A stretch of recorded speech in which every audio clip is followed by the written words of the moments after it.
Good morning बच्चों। आज हम लोग दिल्ली के सुल्तान के बारे में जानेंगे।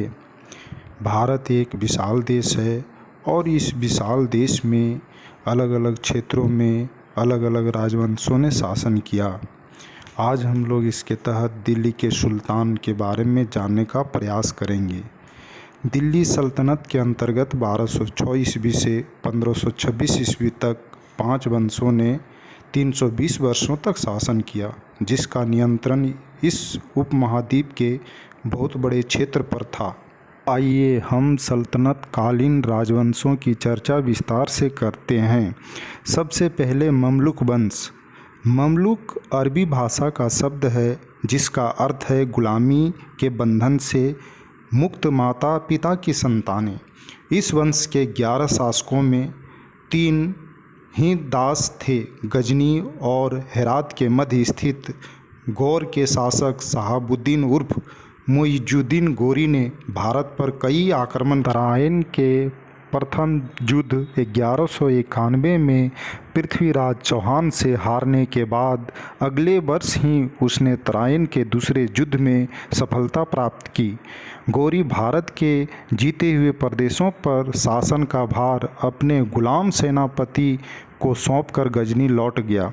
1206 ईस्वी में गौरी की मृत्यु के बाद कुतुबुद्दीन ऐबक ने स्वतंत्र रूप से दिल्ली के शासन की बागडोर संभाली और इस प्रकार से कुतुबुद्दीन ऐबक ने ही गुलाम वंश की स्थापना किया और कुतुबुद्दीन ऐबक ने ही कुतुब मीनार का निर्माण कार्य को आरंभ करवाया था।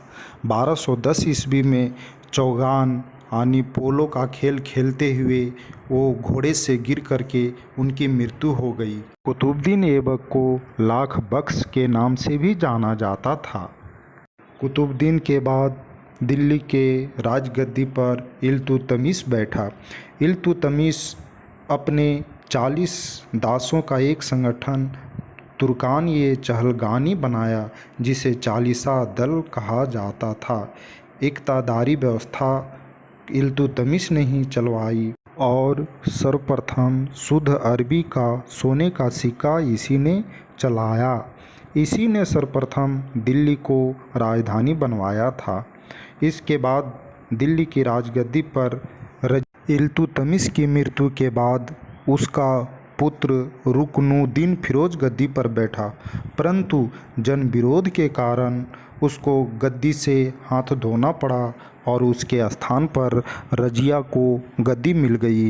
यह दिल्ली की प्रथम एवं अंतिम महिला शासिका थी। रजिया का शासन काल 4 सालों का था। उसने महिला वस्त्र त्याग कर पुरुषों द्वारा धारण किए जाने वाला कबा यानी कुर्ता और कुलाह यानी एक प्रकार की पगड़ी को अपनाया। रजिया ने सर्वप्रथम तुर्क सामंत वर्ग की शक्ति को तोड़ने और गैर तुर्क शासक वर्ग की शक्ति संगठित करने का प्रयास किया।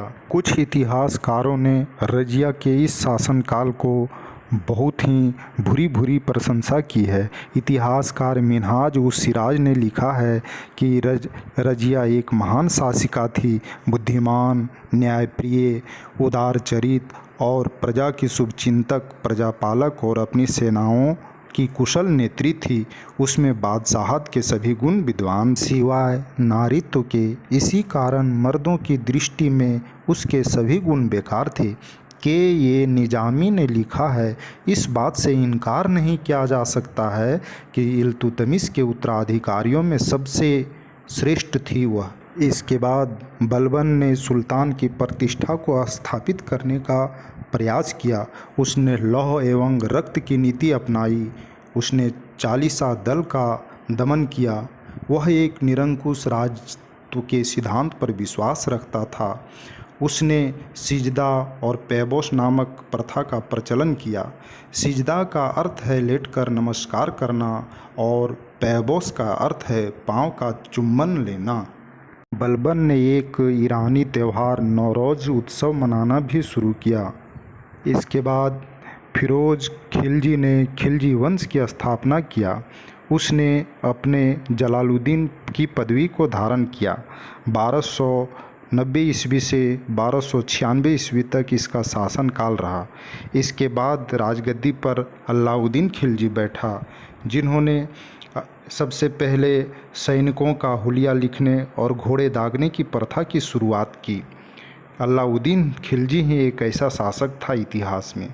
इसने शेरशाह और अकबर की प्रथा को जारी रखा। उसने कुतुब मीनार के पास अलाई दरवाज़ा का निर्माण करवाया था। अलाउद्दीन खिलजी के बाजार नियंत्रण पर विशेष जोर दिया। उसने व्यापारियों में बेईमानी रोकने के लिए कम तोलने वाले व्यक्ति के शरीर से उतना ही मांस काटने का आदेश दिया था। इन प्रयासों के तहत बाजार में वस्तुओं की कीमतों पर अंकुश लगा। अमीर खुसरो के अनुसार अलाउद्दीन के बाजार नियंत्रण का उद्देश्य आम लोगों को राहत पहुंचाना था। इसके बाद तुगलक वंश की स्थापना गियासुद्दीन तुगलक ने 1320 ईस्वी में की। इसके 5 साल बाद मुहम्मद बिन तुगलक गद्दी पर बैठा 1326 ईस्वी में।